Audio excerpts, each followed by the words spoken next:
പാലക്കാട് പനയമ്പാടത്ത് വാഹനാപകടം നടന്ന സ്ഥലത്ത് ഇന്ന് വിദഗ്ധ സംഘം സന്ദർശനം നടത്തും. മേഖലയിൽ ഇനി അപകടങ്ങൾ ഉണ്ടാവാതിരിക്കാൻ എന്തൊക്കെ നടപടികൾ സ്വീകരിക്കണമെന്ന് പരിശോധിക്കുന്നതിനായാണ് വിദഗ്ധ സംഘം സന്ദർശിക്കുന്നത്. ഒപ്പം ഗതാഗത വകുപ്പ് മന്ത്രിയും സ്ഥലത്തെത്തും. ജില്ലാ പോലീസ് മേധാവി, RDO, NHAI ഉദ്യോഗസ്ഥർ, PWD ഉദ്യോഗസ്ഥർ, MVD തുടങ്ങിയവരുടെ നേതൃത്വത്തിലുള്ള വിദഗ്ധ സംഘമാണ് പനയമ്പാടം വാഹനാപകടം നടന്ന സ്ഥലം സന്ദർശിക്കുന്നത്. മേഖലയിൽ 55ഓളം അപകടങ്ങളാണ് ഇതുവരെ നടന്നിട്ടുള്ളത്.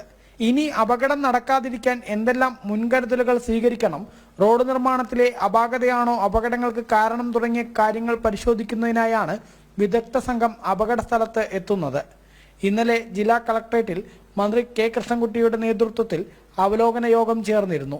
ഉദ്യോഗസ്ഥ സംഘം പരിശോധന നടത്തിയതിനു ശേഷം തിങ്കളാഴ്ചയോ ചൊവ്വാഴ്ചയോ ആയി റിവ്യൂ മീറ്റിംഗുകൾ ചേരുമെന്നും പ്രശ്നത്തിന് ശാശ്വതമായ പരിഹാരം കാണുകയാണ് ഉദ്ദേശം എന്നും അധികൃതർ വ്യക്തമാക്കി.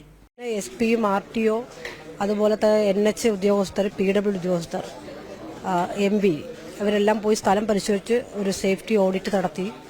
ആ റിപ്പോർട്ടിൻ്റെ അടിസ്ഥാനത്തിൽ തിങ്കളാഴ്ചയോ ചൊവ്വാഴ്ചയോ വീണ്ടും ഇവരെല്ലാം വിളിച്ചുകൊണ്ട് റിവ്യൂ നടത്തി അത് ഓരോന്ന് നടപ്പിലാകും എന്നുള്ളതാണ് ഇപ്പോൾ തീരുമാനിച്ചിട്ടുള്ളത്. അതേസമയം പനയമ്പാടത്തെ വളവ് നിവർത്തണം, റോഡ് കൂടുതൽ പരുക്കനാക്കണം, സ്പീഡ് ബ്രേക്കറുകൾ സ്ഥാപിക്കണം തുടങ്ങി നിരവധി ആവശ്യങ്ങൾ നാട്ടുകാർ അധികൃതർക്ക് മുന്നിൽ വെച്ചിട്ടുണ്ട്. അപകട സ്ഥലത്ത് ഗതാഗത വകുപ്പ് മന്ത്രി ഗണേഷ് കുമാർ ഉൾപ്പെടെ ഇന്ന് സന്ദർശനം നടത്തും. അപകടത്തിൽ മരിച്ച കുട്ടികളുടെ വീട്ടിലും മന്ത്രി സന്ദർശിക്കുന്നുണ്ട്. ജനം, പാലക്കാട്.